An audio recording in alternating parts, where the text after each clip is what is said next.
Shalom, puji Tuhan, haleluya. Segala kehormatan, kemuliaan bagi Tuhan Yesus Kristus, haleluya, haleluya.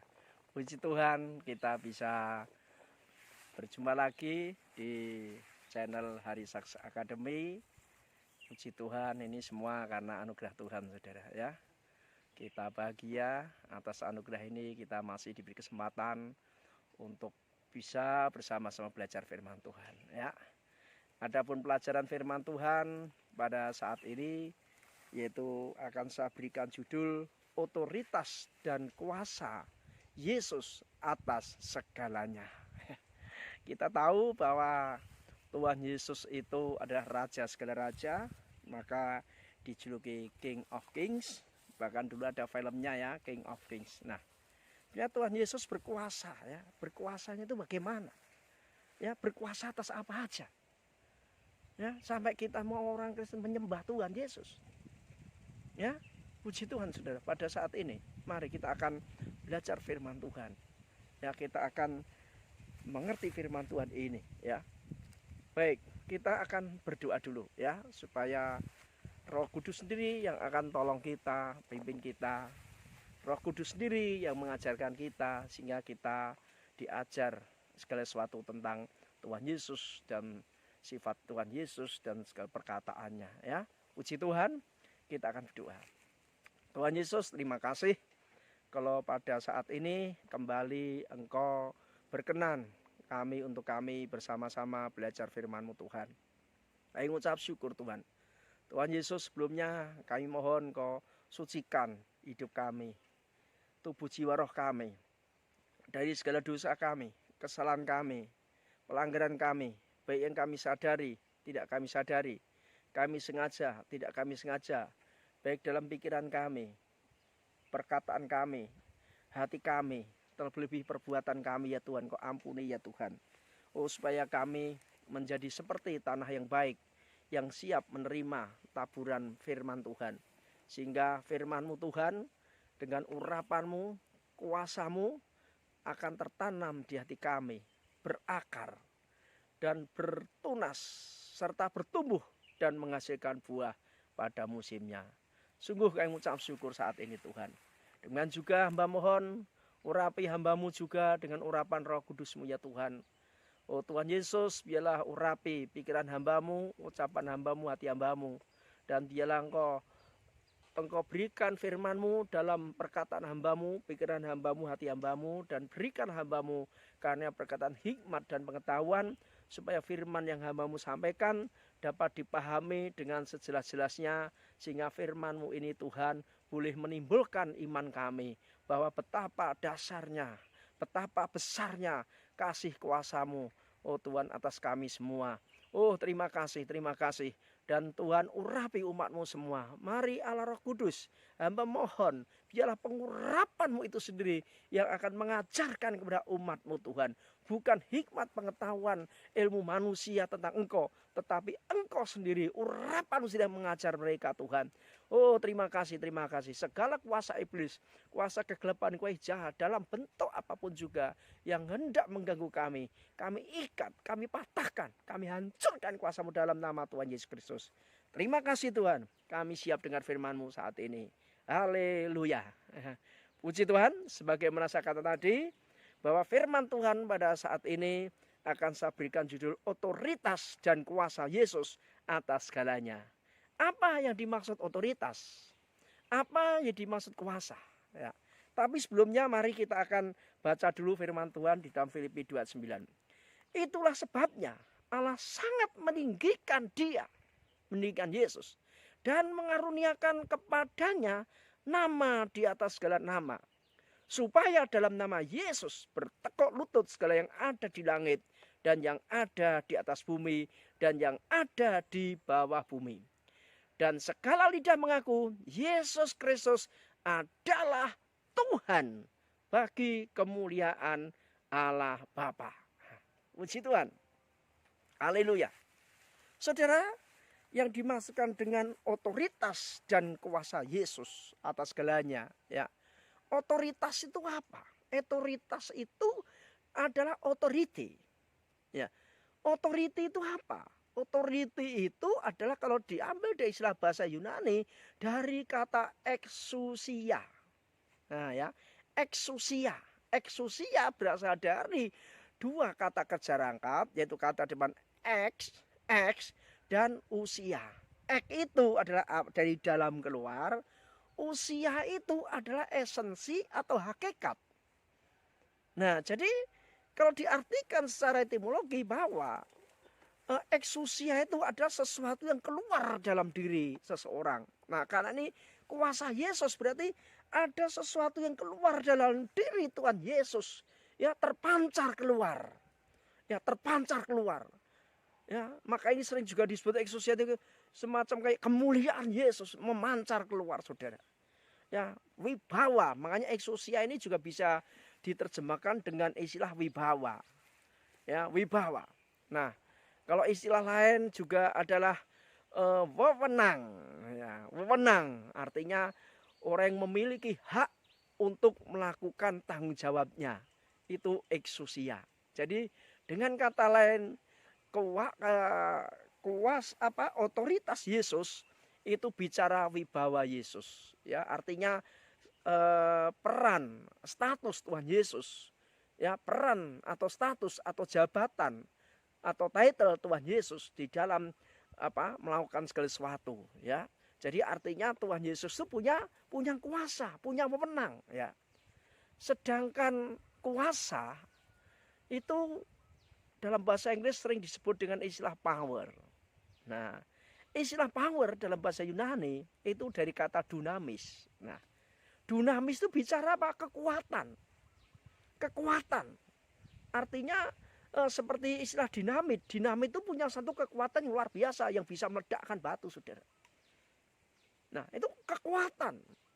Nah, kalau dalam bahasa Jawa diterjemahkan dengan kesaktian. Ya. Jadi artinya apa? Tenaga, kuasa, kesaksian, dinamis yang menyertai jabatan, yang menyertai peran, yang menyertai Tuhan Yesus, Saudara. Ya. Jadi dengan kata lain bahwa Tuhan Yesus itu berkuasa, berotoritas, artinya Tuhan Yesus itu memiliki otoritas, memiliki peran, memiliki status, ya, yaitu di atas segalanya. Nah, demikian juga kuasa Tuhan Yesus, tenaga, kuasa Tuhan yang menyertai Yesus, ya dalam diri Yesus itu juga melebihi segalanya. Jadi dengan kata lain otoritas dan kuasa Yesus atas segalanya adalah bahwa satu, kewenangan Tuhan Yesus dan kuasa Yesus itu melebihi segalanya. Ya, melebihi segalanya, Saudara. Ya, melebihi segalanya.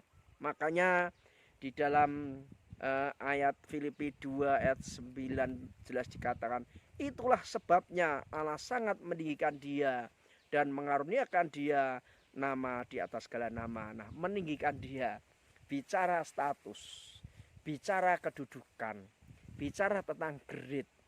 Jadi grade Tuhan Yesus, kedudukan Tuhan Yesus dikatakan apa? Sangat tinggi.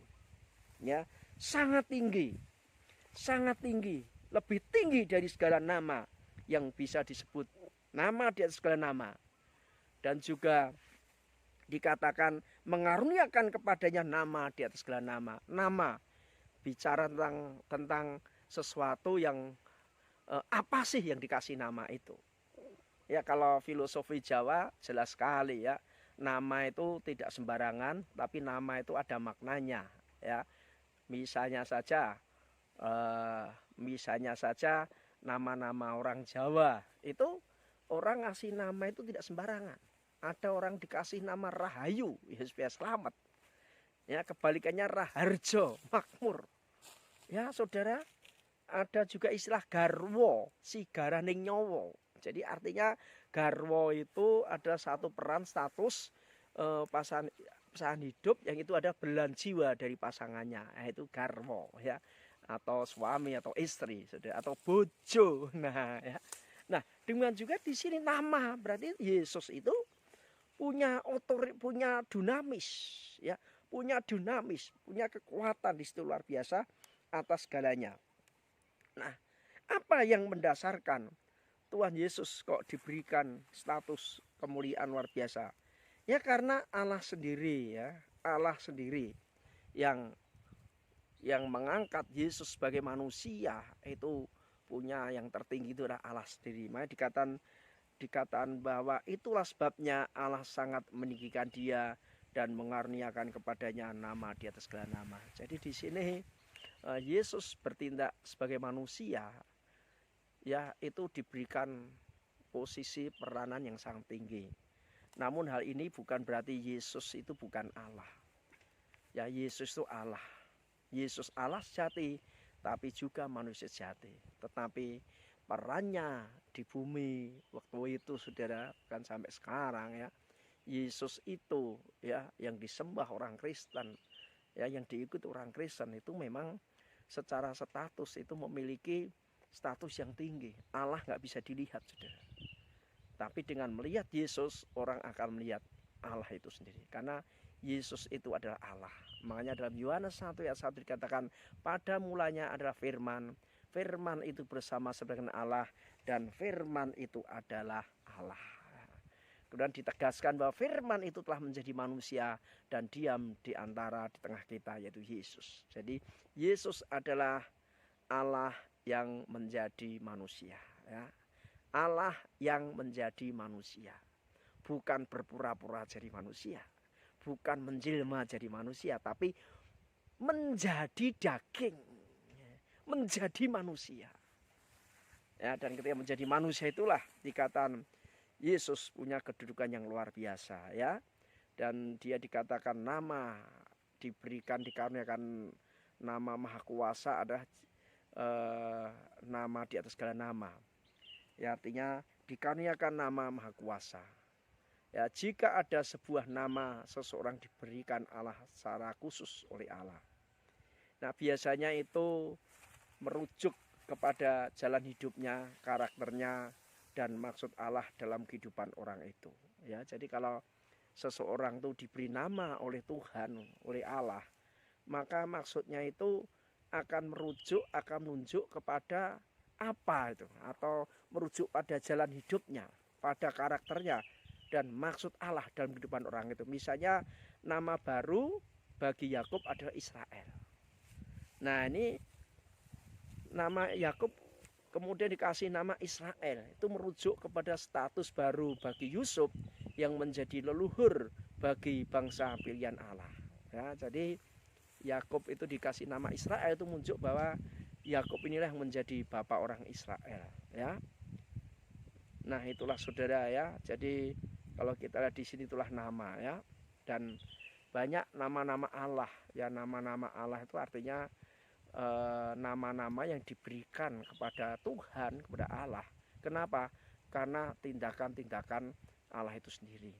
Makanya ada istilah Jehovah Jireh, ya, Allah yang menyediakan, ya, itu yang ngasih nama Abraham, saudara, ya. Kenapa? Karena Abraham melihat sifat dan tindakan Tuhan dalam memelihara dia, ya. Yehovah Nisi, Allah panji-panjiku, itu diberikan oleh Musa atau orang Israel kepada Allah sendiri yang sudah memberi kemenangan, yaitu atas orang Amalek. Dan banyak ada Yehovah Roi, Tuhan Gembalaku. Itu Daud memberikan nama Allah itu menjuluki Allah itu yaitu dengan apa? Tuhan adalah gembalaku, gembala yang memelihara melindungi Daud, dan banyak lagi nama-nama itu. Nah, saudara, adapun implikasi dari nama ini adalah segala nama bertekuk lutut, ya, segala nama bertekuk lutut, saudara, ya. Segala nama bertekuk lutut artinya yang diberi nama itu kan bertekuk lutut dalam nama Yesus, ya.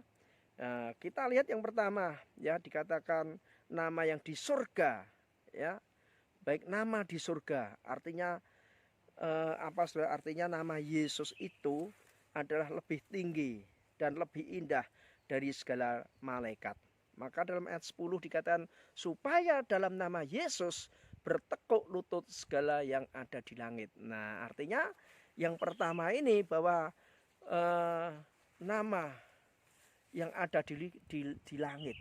Jadi dalam nama Yesus, ya, segala nama yang di langit itu bertekuk lutut. Artinya nama Yesus atau Tuhan Yesus, ya, berkuasa dan berotoritas atas langit, ya, dunia langit dan dunia langit ini ya itu menunjuk kepada apa? Kepada yang satu tentunya malaikat, saudara. Ya, alam pada malaikat. Ya, jadi dunia langit itu menunjuk kepada malaikat. Nah, apa hubungannya malaikat dengan Yesus? Kok dikatakan bahwa Tuhan Yesus itu berotoritas dan berkuasa atas malaikat? Ya, artinya seluruh malaikat itu tunduk kepada Tuhan Yesus. Ya, karena di dalam Ibrani, ya di dalam Ibrani pasal 1 ayat 4 dikatakan, ia jauh lebih tinggi daripada malaikat-malaikat. Sama seperti nama yang dikaruniakan kepadanya jauh lebih indah daripada nama mereka. Nah ini. Jadi Tuhan Yesus itu jauh lebih tinggi dari malaikat. Ya, lebih indah daripada malaikat, saudara. Kenapa? Karena Yesus itu adalah anak dan malaikat itu pelayan Allah. Maka istilah malaikat, kalau dalam perjanjian baru dalam bahasa Yunani disebut angelos. Kalau bahasa Ibrani disebut malayakim. Ya, artinya apa? Messengers, utusan, pelayan. Jadi malaikat ini adalah pelayan Tuhan. Ya, sedangkan Yesus adalah anak itu sendiri. Makanya dalam Ibrani pasal 1 ayat 5 dikatakan demikian. Karena kepada siapakah di antara malaikat-malaikat itu pernah ia katakan, anakku engkau telah kuperanakkan pada hari ini. Dan aku akan menjadi bapaknya dan ia akan menjadi anakku. Nah ini. Yesus dikatakan anak. Tapi kalau malaikat ayat ke-7. Dan tentang malaikat-malaikat ia berkata yang membuat malaikat-malaikatnya menjadi badai. Dan pelayan-pelayannya menjadi nyala api. Nah ya jadi di sini kenapa Tuhan Yesus itu memiliki kedudukan, memiliki kuasa ya lebih dari segala ada yang di langit, di surga. Ya, penghuni surga itu siapa? Yaitu Allah sendiri. Yang kedua adalah malaikat. Tidak ada yang lain. Nah, jadi kalau malaikat itu menjadi pelayan, malaikat itu tunduk pada nama Yesus. Yesus itu lebih tinggi dari malaikat, jauh lebih tinggi. Karena Yesus itu adalah Allah sendiri, saudara.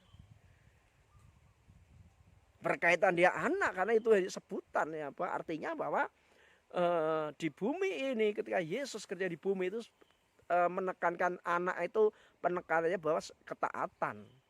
Ya, satu ketaatan, kedua memang mewarisi atau melangsungkan pekerjaan sifat dari Bapa. Itu ke anaknya di situ. Bukan berarti Allah beranak. Enggak, Saudara. Allah itu enggak beranak, enggak beribu, enggak berbapa. Tapi penekanan anak di sana adalah Yesus itu adalah boleh dikatakan mewarisi sifat Allah, hakikat Allah. Ya, karena memang Yesus itu adalah Allah itu sendiri. Ya, yang membedakan ya perannya saja. Ya, saudara, seperti saya. Saya Haryanto, satu. Haryanto itu satu, saya. Tapi saya punya peranan. Peran saya sebagai bapak dari anak-anak saya. Peran saya sebagai suami dari istri saya. Atau peran saya sebagai hamba Tuhan dari jemaat, dari umat Tuhan yang saya layani.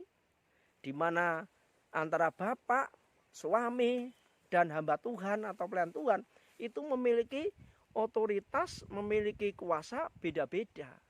Tapi tetap satu, Haryanto.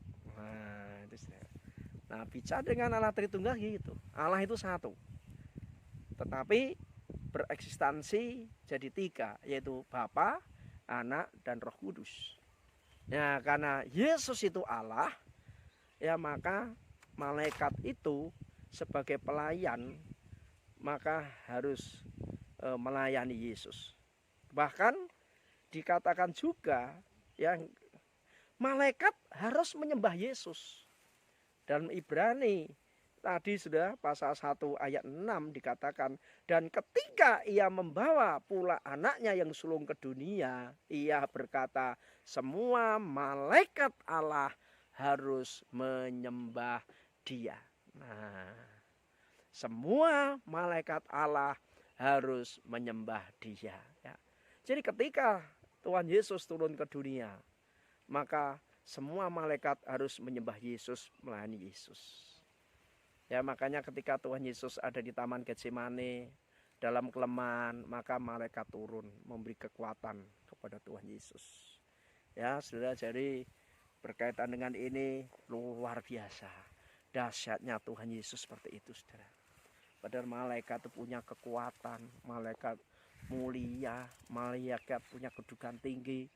Tapi saudara, malaikat itu adalah ciptaan Tuhan. Malaikat itu pelayan Allah. Dan Yesus itu adalah anak Allah, maka malaikat harus melayani Yesus. Malaikat harus menyembah Yesus.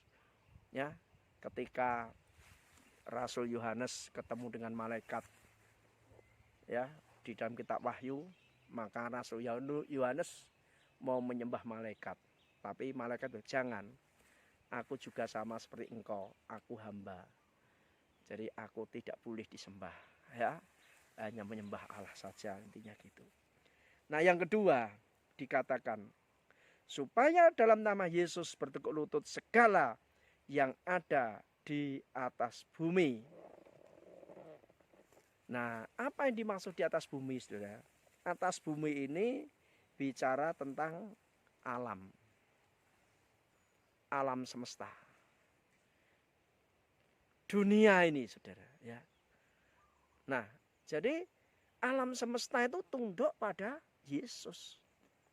Dengan kata lain, hukum alam tidak bisa menguasai Yesus.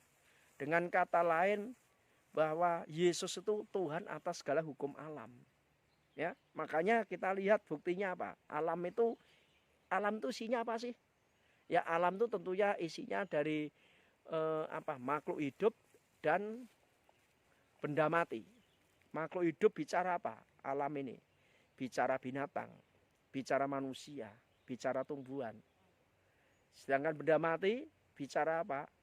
Ya, bicara benda-benda, ya, benda mati yang tidak punya nyawa, tidak punya jiwa, yaitu bisa alam ini, atau juga bisa batu-batu dan sebagainya, bisa angin, ya, pokoknya bisa segalanya, ya, saudara, bisa segalanya. Nah, makanya mari pada saat ini, ya, saudara, firman Tuhan bilang bahwa nama Yesus, ya, itu membuat yang ada di atas bumi takluk. Contoh, kita lihat binatang. Ya, Matius 15 ayat 36, ya, dan 37. Sesudah itu ia mengambil ketujuh roti dan ikan-ikan itu. Ia mengucap syukur, memecah-mecahkannya dan memberikannya kepada murid-muridnya. Lalu murid-muridnya memberikannya pula kepada orang banyak. Ayat 7.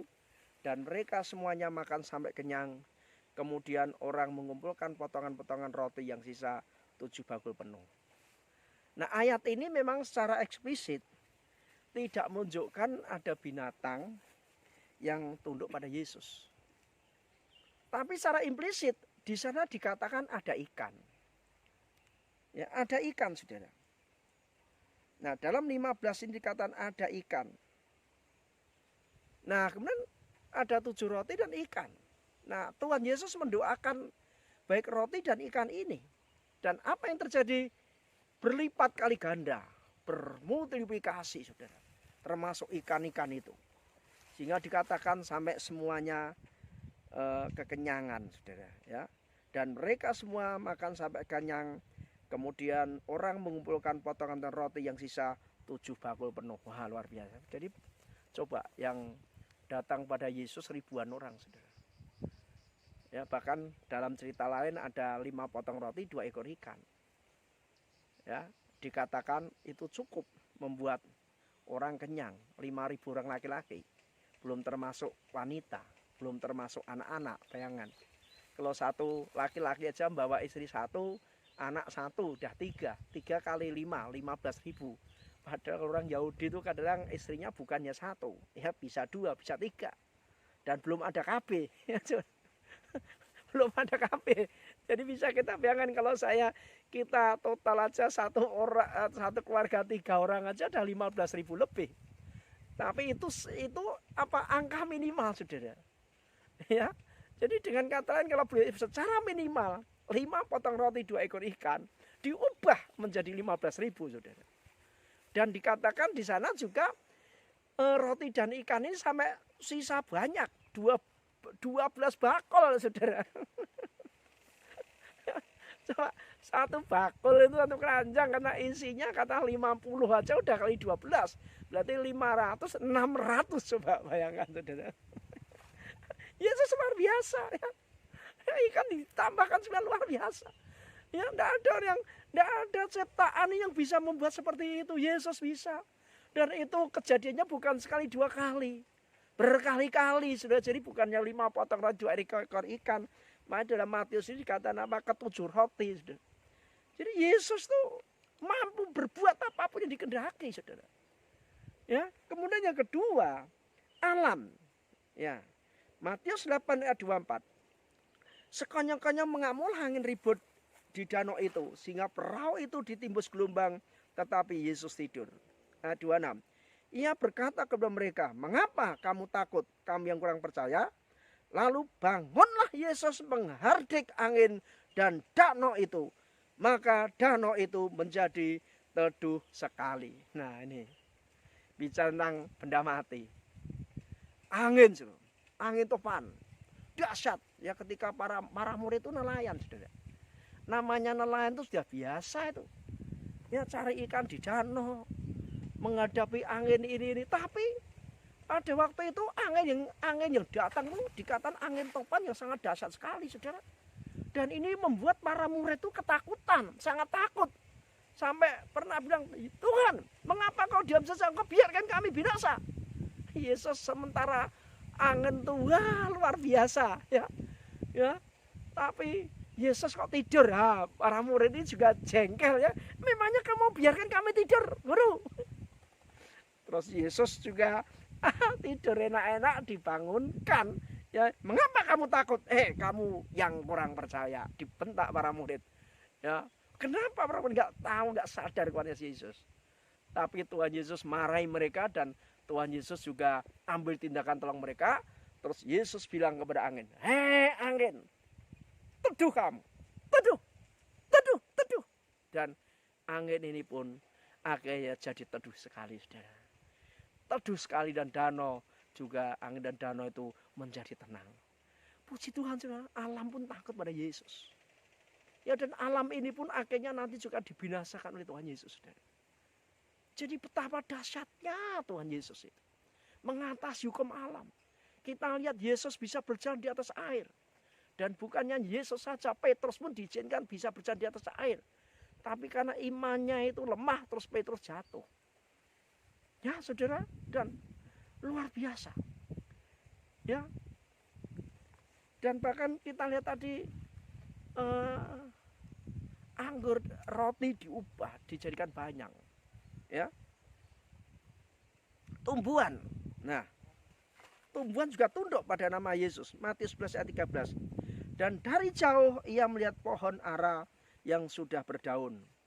Ia mendekatinya untuk melihat kalau ia mendapat apa-apa pada pohon itu. Tetapi waktu ia tiba di situ, ia tidak mendapat apa-apa selain daun-daun saja. Sebab memang bukan musim buah ara. Maka katanya kepada pohon itu, jangan lagi seorang pun makan buahmu sampai selama-lamanya. Dan murid-muridnya pun mendengarnya.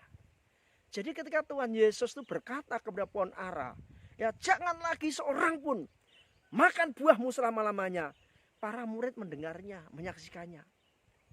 Nah, sehingga suatu ketika pada pagi-pagi ayat 20, pagi-pagi ketika Yesus dan muridnya lewat, mereka melihat, para murid melihat pohon ara tadi sudah kering sampai akar-akarnya. Ya, maka teringatlah Petrus akan apa yang telah terjadi. Lalu ia berkata kepada Yesus, Rabi, lihatlah pohon ara yang kau kutuk itu sudah kering. Nah, saudara, tumbuhan, makhluk hidup, saudara, itu juga tunduk pada Yesus. Ya pohon ara nih, supaya ada buahnya, dikutuk itu. Janganlah seorang makan buahmu selama-lamanya, dikutuk, saudara. Dan hasilnya apa? Pohon ini sampai kering sampai ke akar-akarnya, saudara. Sehingga orang tidak bisa lagi menikmati buah pohon ara itu. Jadi tumbuhan tunduk, saudara. Ya, tumbuhan tunduk, binatang tunduk, alam tunduk pada nama Yesus. Ya ini luar biasa. Kita bangga punya Yesus seperti itu. Ingat tak kisah tentang perjamuan kawin? Ya, perjamuan kawin dan Yesus diundang di sana. Ya, itu kan juga Tuhan merubah air jadi anggur, saudara. Luar biasa, air bisa dirubah jadi anggur. Dari mana nalarnya? Tapi itu fakta. Para murid melihat, Ibu Yesus melihat, panitia melihat betapa ya tamu-tamu itu mendapatkan anggur yang lebih baik daripada sebelumnya. Pada kebiasaannya yang lebih baik dulu disuguhkan, baru yang kurang baik. Tapi anggur, katalah anggur ciptaan Yesus. Ya, karena Yesus hanya bilang ya air dirubah jadi anggur. Wah, itu lebih luar biasa lagi dari anggur yang dibuat sendiri oleh alam semesta. Luar biasa, saudara. Luar biasa. Ya, luar biasa artinya Yesus sanggup mengadakan yang dari tidak ada menjadi ada. Makanya ya kita jangan perlu takut. Yang terakhir, ya, yang terakhir dikatakan juga dalam Filipi pasal 2 tadi ayat 9 ya. Ayat 9 dikatakan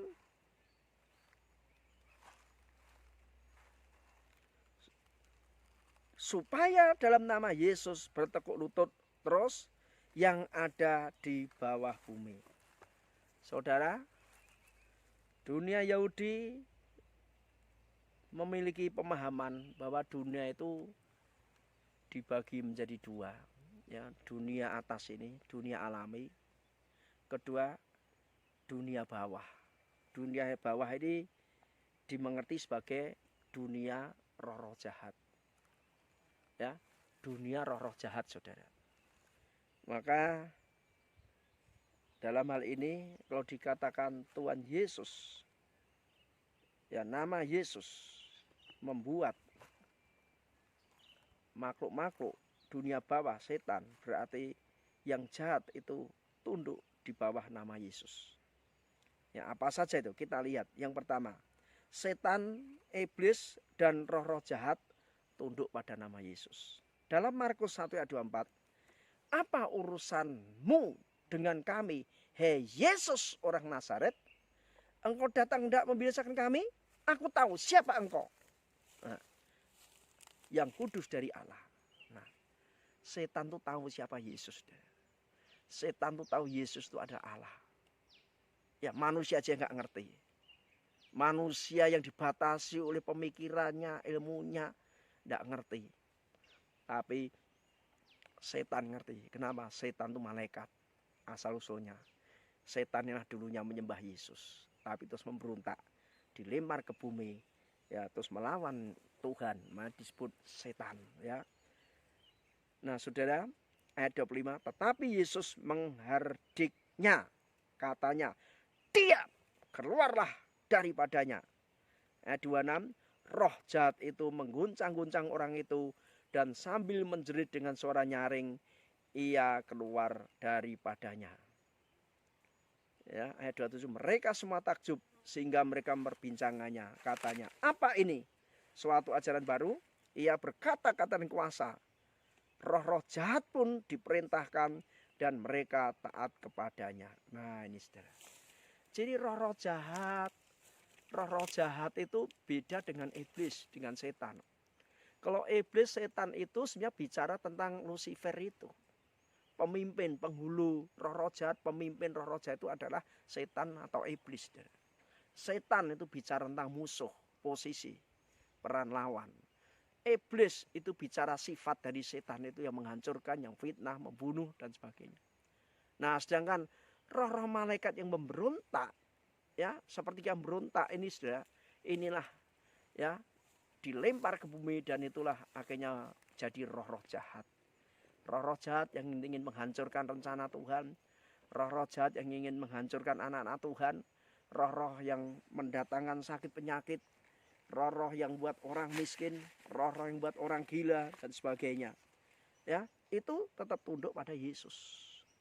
Dan Yesus pun bilang memerintahkan mereka. Ya, sampai ini pun disaksikan oleh orang-orang yang dikatakan roh jahat pun diperintahnya dan mereka taat kepadanya. Ya. Kenapa? Kok sampai mereka itu taat? Karena setan, roh-roh jahat itu asalnya dari malaikat, dan kita tahu tadi bahwa malaikat itu adalah pelayan Tuhan, saudara. Ya, demikian juga selanjutnya adalah iblis atau setan atau Lucifer. Itu juga tidak menang pada Yesus, saudara. Dalam Wahyu 20 ayat 7. Dan setelah masa 1000 tahun itu berakhir, iblis akan dilepaskan dari penjaranya, dan ia akan pergi menyesatkan bangsa-bangsa pada keempat penjuru bumi, yaitu Gog dan Magog, dan mengumpulkan mereka untuk berperang, dan jumlah mereka sama dengan banyaknya pasir di laut. Maka naiklah mereka ke seluruh dataran bumi, lalu mengepung perkemahan tentara orang-orang kudus dan kota yang dikasihnya. Tetapi dari langit turunlah api menghanguskan mereka, dan iblis yang menyesatkan mereka dilemparkan dalam lautan api dan belerang, yaitu tempat binatang dan nabi palsu itu, dan mereka disiksa siang malam sampai selama-lamanya. Nah, haleluya, puji Tuhan. Iblis, setan, atau dulu sebelum jatuh dalam dosa, Lucifer itu saudara, itu beserta malaikat yang dilemparkan ke bumi. Ya, dan setan ini berkuasa sampai nanti pada zaman antikris. Ya, bahkan tapi setelah pada zaman antikris, setelah itu Yesus datang, kemudian memenjarakan setan dan iblis, setan atau iblis ini dipenjarakan. Ya, besar yang lain. Ya, kemudian setelah 1000 tahun setan dilepaskan, kembali menyesatkan bumi. Tapi dikatakan dari langit turunlah api menghukum mereka. Jadi Bapak Ibu saudara kasih dalam Yesus Kristus, setan atau Lucifer atau iblis dan juga para pengikutnya, roh-roh jahat, itu tunduk pada nama Yesus, saudara. Kenapa? Satu, karena peran Yesus lebih tinggi dari mereka, sangat lebih tinggi dari mereka, jauh lebih tinggi dari mereka. Ya, maka harusnya iblis dan setan takut. Ya, tapi kalau mereka ternyata nggak takut, mereka memberontak. Nah, maka Yesus dengan kuasanya, dengan dinamisnya, dengan powernya, akhirnya mengalahkan iblis. Sehingga iblis mau tidak mau keok, iblis mau tidak mau kalah, saudara, oleh nama Yesus. Jadi betapa dahsyatnya kuasa nama Yesus ini. Nama Yesus bisa mengalahkan kuasa setan. Nama Yesus bisa mengalahkan hukum alam. Di dalam nama Yesus ya bisa menyembuhkan sakit penyakit dan sebagainya, saudara. Ya, jadi kita bangga bahagia punya Yesus, namanya di atas segala nama. Haleluya. Kemudian yang terakhir di sini adalah maut, saudara. Maut pun akhirnya juga kalah. Ya, Yesus tidak takluk kepada maut. Dalam 1 Timotius 6 ayat 16, dialah satu-satunya yang tidak takluk kepada maut, bersemayam dalam terang yang tak terhampiri. Seorang pun tak pernah melihat dia, dan memang manusia tidak dapat melihat dia. Baginya lah hormat dan kuasa yang kekal. Amin. Nah, saudara, semua takluk pada maut. Hanya Yesus yang enggak. Hanya Yesus yang enggak, saudara. Semua manusia di luar Yesus ada di bawah kuasa maut. Ya, tapi Yesus enggak. Yesus sebentar ya masuk ke alam maut, tapi kemudian maut dikalahkan dan Yesus bangkit. Sehingga maut, ya di mana sengatmu, iblis, di mana sengatmu, maut, di mana ya kuasamu. Jadi artinya iblis, maut itu tunduk pada nama Yesus, saudara. Ya, luar biasa ya. Surga tunduk, bumi tunduk, ya, maut tunduk, saudara. ya, bahwa maut pun tidak kalahnya apa, karena maut tidak berkuasa lagi atas Yesus. Makanya Roma 8 ayat 9 dikatakan, karena kita tahu bahwa Kristus sudah ia bangkit dari antara orang mati, tidak mati lagi, maut tidak berkuasa lagi atas dia. Ya, bahkan maut pun dibinasakan. 1 Korintus 15 ayat 25. Karena ia harus memegang pemerintahan sebagai raja sampai Allah meletakkan semua musuhnya di bawah kakinya. Ayat 26, musuh yang terakhir yang dibinasakan ialah maut. Pasal 20 ayat 14, lalu maut dan kerajaan maut itu dilemparkanlah ke dalam lautan api. Itulah kematian yang kedua, lautan api. Nah, maut bicara kematian, saudara. Jadi kematian tidak menguasai Yesus. Bahkan maut itulah yang bunyi orang mati. Dan maut inilah, saudara, nantinya akan dilemparkan ke neraka oleh Yesus. Ya, luar biasa sekali, saudara. Kita punya Tuhan yang sangat dahsyat. Kita punya Tuhan yang sangat luar biasa. Punya kedudukan, punya wewenang baik di surga, di bumi, dan di bawah bumi. Baik malaikat, ya, baik di alam ini, alam semesta, makhluk hidup, ya, ataupun yang lain sudah tunduk pada nama Yesus. Maka tidak heran Yesus mampu melakukan segala perkara. Ya, nah, bagaimana kita dengan anak Tuhan? Saudara, kalau kita anak Tuhan, kita percaya Yesus, percaya akan firman-Nya, percaya akan kuasa-Nya, menyerahkan diri pada Yesus, maka saudara, Tuhan juga berikan kuasa. Maka dalam Markus 16 ayat 17 dikatakan demikian, tanda-tanda ini akan menyertai orang yang percaya. Mereka akan mengusir setan-setan demi namaku. Mereka akan berbicara dalam bahasa-bahasa yang baru bagi mereka. Mereka akan memegang ular. Dan sekalipun mereka minum racun, mereka pun tidak akan mendapat celaka. Mereka akan meletakkan tangannya untuk serang sakit, dan orang itu akan sembuh. Haleluya, haleluya. Puji Tuhan, saudara. Kita bahagia, kita bangga.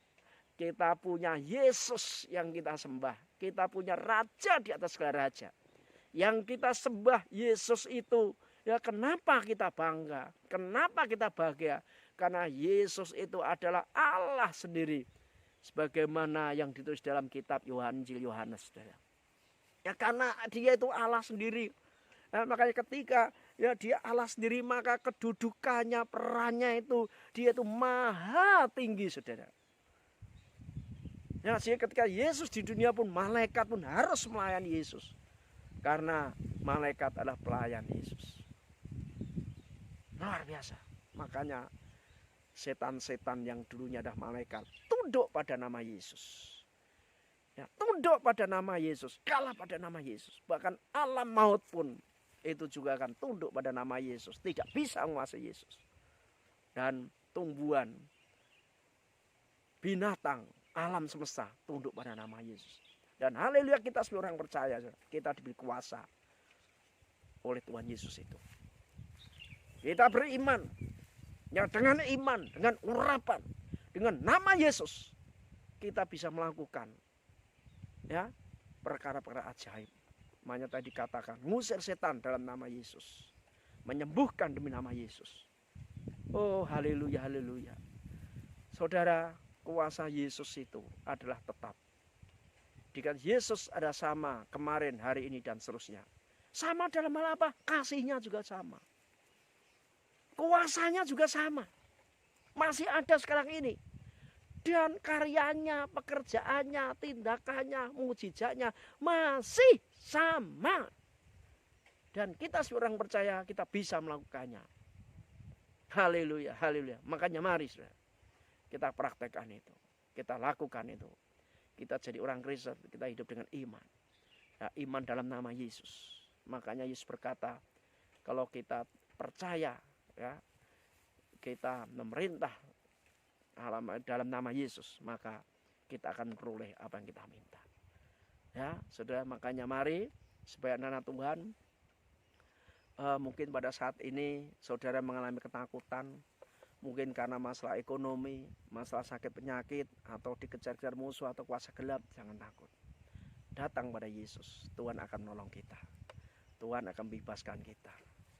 Ya, Tuhan akan memberikan kita kelegaan. Haleluya. Asalkan kita tunduk pada Yesus, asalkan kita sembah pada nama Yesus. Puji Tuhan. Haleluya, haleluya, haleluya. Amin. Mari kita berdoa. Tuhan Yesus, terima kasih Tuhan kalau saat ini Engkau sudah memberikan kami pengajaran, yaitu betapa Engkau memiliki otoritas yang luar biasa, baik di surga atas para malaikat, karena malaikat adalah pelayan-Mu Tuhan. Sedangkan Engkau adalah anak, maka malaikat harus tunduk dan menyembah Engkau Tuhan Yesus. Sungguh Tuhan, kami bangga punya Allah seperti Engkau. Dengan juga Tuhan, alam semesta juga akan tunduk padamu. Alam, baik angin ribut, dan sebagainya tunduk pada nama Yesus. Haleluya, kami bangga punya Allah seperti Engkau Tuhan, ya, di mana Engkau tidak dibatasi oleh ruang dan waktu. Bahkan ruang dan waktu tunduk kepadamu. Dengan juga Tuhan, atas tumbuhan, atas binatang, tunduk pada nama Yesus. Dan kami mengucap syukur Tuhan, oleh kuasa-Mu juga yang mengatasi alam bawah ini, yaitu kuasa roh-roh atas roh-roh jahat, yang pada dadanya mereka adalah para malaikat yang melayani Engkau Tuhan sebelum jatuh dalam dosa. Tapi karena dosa mereka Engkau lempar ke bumi, dan mereka itulah melawan Engkau. Mereka berbuat jahat untuk menghancurkan ciptaan-Mu, untuk menghancurkan rencana-Mu, untuk membuat orang-orang berbuat dosa. Tapi dengan Engkau Tuhan, kami akan hancurkan segala kuasa iblis, kuasa setan Tuhan. Terima kasih, dan luar biasa, bahkan maut pun tidak bisa menang atas Engkau. Kami bangga, kami bahagia karena punya Allah seperti Engkau Tuhan Yesus. Terima kasih, terima kasih. Karena itu Tuhan, kami mohon peganglah tangan kami. Siapapun diri kami saat ini, kami mohon pegang tangan kami. Kami yang lemah Tuhan, kuatkan dalam nama Yesus. Jadikan kuat Tuhan. Kalau kami yang sakit, sembuhkan sakit kami Tuhan. Sembuhkan. Sembuhkan kami. Lindungi kami dari segala bakteri, dari segala virus yang merugikan kami. Dan ketika kami kekurangan, mari Tuhan, berkati kami ya Tuhan. Karena Engkau adalah Yehovah Jireh, yang sanggup mengadakan yang tidak ada menjadi ada. Engkau gembala kami. Terima kasih, ucap syukur Tuhan. Kami bangga punya Allah seperti Engkau. Haleluya, haleluya, haleluya. Amin. Puji Tuhan, dengan demikian selesailah khotbah pengajaran pada saat ini yang memberitahukan kepada kita bahwa Yesus itu memiliki otoritas dan kuasa atas segalanya, ya, atas alam atas surga, atas malaikat, dengan atas alam semesta ini, dan juga atas segala roh jahat, ya. Oleh karena itu saudara, ya, dalam era pandemi ini, ya, saya ngasih masukan, ayo jangan lemah. Ya, jangan lemah, pegang terus imanmu kepada Yesus, jangan goyah. Kalau kita megang nama Yesus, maka bersama Yesus kita akan melakukan perbuatan-perbuatan yang gagah perkasa. Haleluya, amin, sampai jumpa.